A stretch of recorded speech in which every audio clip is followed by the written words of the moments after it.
अचानक ऐसा क्या हुआ है कि तहरीक इंसाफ के खिलाफ चलने वाले 5 साल पुराने गैर मुल्की फंडिंग केस में सबकी दिलचस्पी पैदा हो गई है।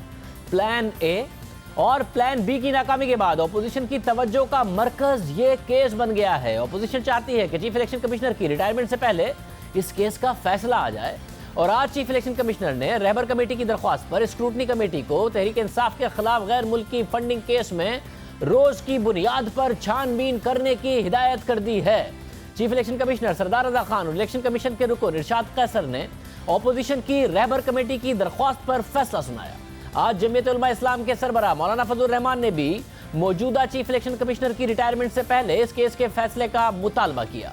नून लीग के रहनुमा एहसन इकबाल ने भी अपनी प्रेस कॉन्फ्रेंस में इल्जाम लगाया कि तहरीक इंसाफ इलेक्शन कमीशन को आजादाना काम करने से रोक रही है। गैर मुल्की फंडिंग केस का फैसला जल्द किया जाए। ऑपोजिशन समझती है कि फंडिंग केस का फैसला हुकूमत के खात्मे का सबब बनेगा। इस मामले पर हुकूमत के बयानात भी आ रहे हैं। आज वज़ीर आज़म की मुशीरों के रद्द-ए-अमल सामने आए। मामले खुसूसी बराए इत्तलात फिरदौस आशिक ऐवान का कहना था कि रहबर कमेटी जिसे खुद रहबरी की ज़रूरत है मुसलसल चोर मचाए शोर फिल्म का फ्लॉप शो पेश कर रही है। उनका कहना था कि इलेक्शन कमीशन को यरगमाल बनाकर असरअंदाज होने की मज़मूम कोशिश की मजम्मत करते हैं। हम अपने मौक़िफ़ और नज़रिए पर डट कर खड़े हैं, दूसरों की तरह एहतसाब से राय फरार इख्तियार करने वाले नहीं हैं। इसी तरह वज़ीर आज़म के एक और मुआविन खुसूसी नईमुल हक ने भी अपनी ट्वीट में सवाल किया कि इलेक्शन कमीशन तहरीक इंसाफ के साथ नून लीग और पीपल्स पार्टी के अकाउंट्स की तहकीकात क्यों नहीं कर रही है। इलेक्शन कमीशन इतने साल बाद ऐसे शख्स के इल्ज़ाम का क्यों जायजा ले रहा है जिसने तहरीक इंसाफ से निकाले जाने के बाद केस फाइल किए, ऐसा क्यों? यह सवाल नईमुल हक साहब ने उठाया। अजीब सी बात है, कुछ अर्से पहले तक और अब तक भी ऑपोजिशन कहती है कि नैब हुकूमत के खिलाफ नहीं कार्रवाई करता, सिर्फ ऑपोजिशन के खिलाफ करता है। हुकूमत इलेक्शन कमीशन से कह रही है कि आप नून लीग और पीपल्स पार्टी के खिलाफ क्यों नहीं इस तरह कार्रवाई करते, तहरीक इंसाफ का केस क्यों आगे बढ़ाया जा रहा है। हालांकि ये केस सालों से इस वक्त ज़ेर समात है। 26 नवंबर को इसकी समात रखी है अब इलेक्शन कमीशन ने, जिसमें तहरीक इंसाफ के साथ साथ नून लीग और पीपल्स पार्टी को भी तलब किया है। नून लीग और पीपल्स पार्टी के खिलाफ दरख्वास्त तहरीक इंसाफ के रुकन कौमी असम्बली फरूख हबीब ने दायर की हुई है और आज अपनी प्रेस कॉन्फ्रेंस में उन्होंने इन दोनों जमातों के खिलाफ भी रोज की बुनियाद पर समात का मुतालबा किया। इसके साथ साथ उन्होंने गैर मुल्की फंडिंग की बुनियाद पर किसी जमात पर पाबंदी के तासुर को भी मुस्तरद कर दिया। तहरीक इंसाफ नून लीग और पीपल्स पार्टी के खिलाफ समात भी रोज की बुनियाद पर चाहती है और अपोजिशन इस केस का फैसला चीफ इलेक्शन कमिश्नर सरदार रजा की रिटायरमेंट से पहले चाहती है, जो 7 सितंबर को रिटायर हो रहे हैं। और अब फॉरेन फंडिंग केस की समात 26 नवंबर को होगी, यानी उसके बाद चीफ इलेक्शन कमिश्नर की रिटायरमेंट में सिर्फ 10 दिन रह जाएंगे और 7 सितंबर के बाद नए इलेक्शन कमिश्नर की तकर्री तक इलेक्शन कमीशन अमलन गैर फाल हो सकता है, क्योंकि 7 दिसंबर को चीफ इलेक्शन कमिश्नर के रिटायर होने के बाद इलेक्शन कमीशन के 5 में से 2 अराकीन रह जाएंगे। इलेक्शन कमीशन के सिंध और बलूचिस्तान अराकीन को रिटायर हुए पहले ही तकरीबन 1 साल होने वाला है। सदर आरिफ अलवी ने यकतरफा तौर पर जिन 2 अराकीन को तैनात किया था उनसे चीफ इलेक्शन कमिश्नर ने हल्फ लेने से इनकार कर दिया था। बाद में इस्लामाबाद हाई कोर्ट ने दोनों अराकीन की तकर्री का नोटिफिकेशन मुअत्तल कर दिया था और हुकूमत को इस मामले में 5 दिसंबर तक पेशरफ से आगाह करने की हिदायत की थी। इस मामले पर हम बात करेंगे। इलेक्शन कमीशन के तर्जुमान अल्ताफ अहमद हमारे साथ मौजूद हैं। अल्ताफ अहमद साहब, बहुत शुक्रिया। साथ ही हमें साबिक सेक्रेटरी इलेक्शन कमीशन कमर दिलशाद साहब भी ज्वाइन करेंगे, आपका भी बहुत शुक्रिया। अल्ताफ अहमद साहब, ज़ाहिर है अब मुतालबे हो रहे हैं कि जिस तरह रोज़ाना की बुनियाद पर अब तहरीक इंसाफ के लिए क्या है, नून लीग और पीपल्स पार्टी के लिए भी करें। 6 दिसंबर तक का टाइम है, 26 नवंबर को समाज शुरू होगी और रिटायरमेंट से पहले पहले का मुतालबा है, हो जाएगा 10 दिन में?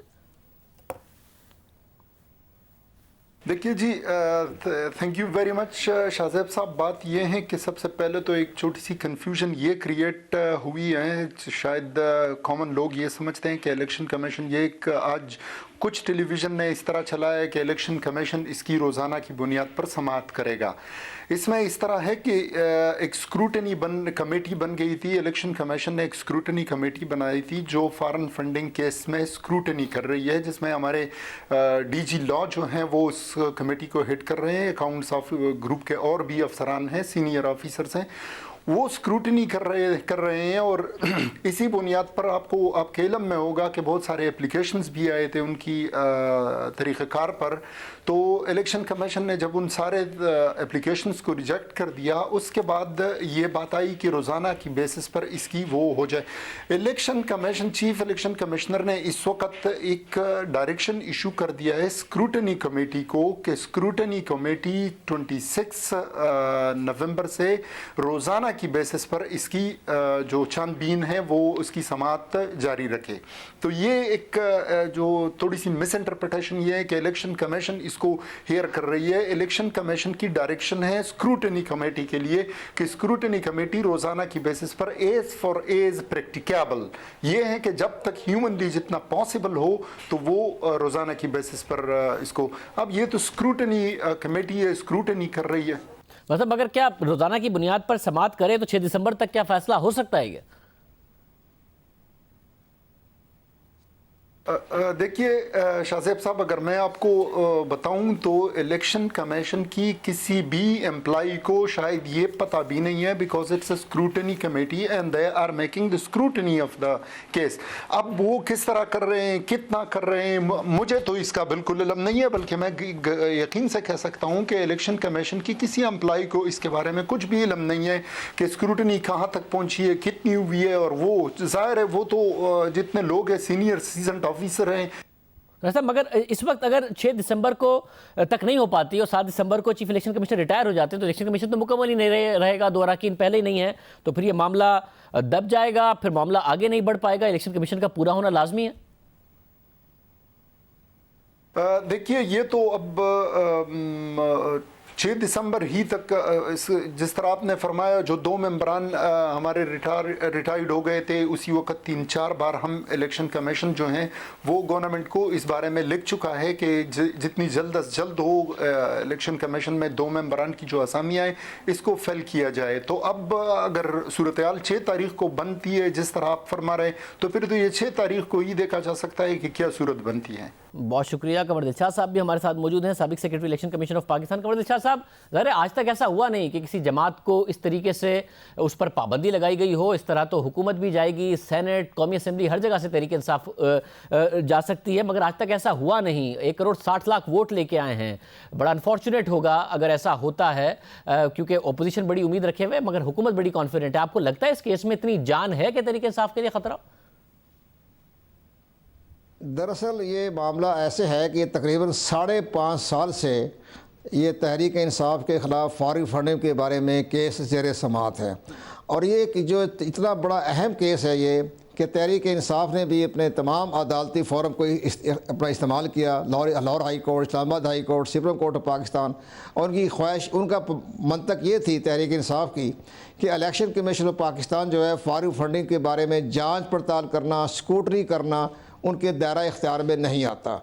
तो इलेक्शन कमीशन पाकिस्तान का पॉइंट ऑफ व्यू ये था कि जब हम तमाम सियासी जमातों के सालाना फाइनेंशियल गोशवारे जमा करने के बारे में हमें आइनी और कानूनी इख्तियारात हासिल हैं, तो हमें उसके बाद हमें उनको एक सर्टिफिकेट भी देना होता है कि जो भी इन्होंने गोशवारे जमा कराए हैं वो कानून के मुताबिक हैं। तो जब तक हम जांच पड़ताल ना कर लें तो हमें कैसे अंदाज़ा होगा किस पार्टी के फ़ंड जो हैं ये किस तरीके से जो आए हैं वो दुरुस्त साबित हो गए।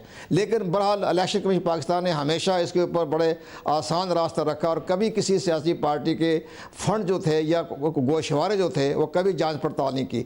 यहाँ इत्तेफाक ऐसा हुआ कि तहरीक इंसाफ के अपने एक कारकुन जो उनके इंफॉर्मेशन सेक्रेटरी भी रहे, फाउंडर मेंबर भी का होने का भी वो दावा करते हैं, तो उन्होंने जब इलेक्शन कमीशन ऑफ पाकिस्तान को बड़े डॉक्यूमेंट के साथ 250-300 पेज पर मुश्तमिल डॉक्यूमेंट, ऑडियो, वीडियो और तमाम रिकॉर्ड, बैंक अकाउंट और तमाम जहाँ से तहरीक इंसाफ ने फ़ंड लिए थे उनके सारे सबूत बकौल एस अकबर बाबर के वो उन्होंने इलेक्शन कमीशन ऑफ पाकिस्तान को मुहैया कर दिए। ये कमेटी जो है वो तकरीबन 18 महीने से उस तमाम डॉक्यूमेंट्स की जो एस अकबर बाबर ने पेश किए थे वो अपने इदारों से इन्वेस्टिगेशन करते रहे।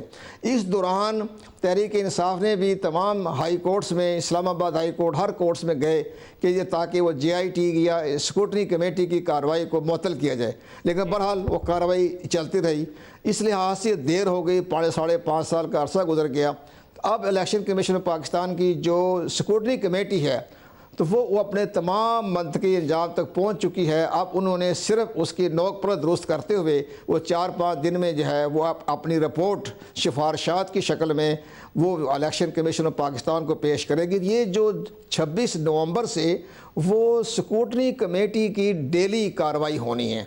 तो उस पर ज़ाहिर है वो डेली कार्रवाई होती रहेगी, लेकिन 4 दिन 5 दिन 6 दिन जब लगेंगे तो वो अपनी रिपोर्ट जो पेश कर देंगे इलेक्शन कमीशन पाकिस्तान के पास। तो फिर इलेक्शन कमीशन के जो मेंबर 2 मेंबर हैं, चीफ इलेक्शन कमिश्नर हैं, इलेक्शन कमीशन फ़ाल है, मुकम्मल है आइनी और कानूनी लिहाज से, तो वो इसके बारे में अपना फ़ैसला करेंगे अपनी दानिशमंदी के साथ, अपनी विजडम के तहत कि इसके बारे में उन्होंने क्या फ़ैसला करना है। ये तो उनकी सवाबदीद पर है, लेकिन ये हमें तवक्को नज़र आ रही है कि ये चीफ इलेक्शन कमिश्नर जो है वो 5 दिसंबर को रिटायर्ड हो रहे हैं, तो मुमकिन है कि अपनी रिटायरमेंट से पहले वो अपना फ़ैसला जो है वो पेश कर दें, सुना दें कि इसके क्या इसके असरात होंगे तो बात की बात है, लेकिन फ़ैसला सुनाने के लिए हमें नज़र आ रहा है बादिल नज़र में, नाक़िस राय में, कि वो फ़ैसला जो है चीफ इलेक्शन कमिश्नर अपनी रिटायरमेंट से पहले ये फ़ैसला अपना वो सुना देंगे। बहुत शुक्रिया कमर साहब हमारे साथ मौजूद थे। एक और अहम खबर जो हुकूमत और अपोजिशन दोनों के लिए बड़ी अहम है, तफसील से बात करेंगे।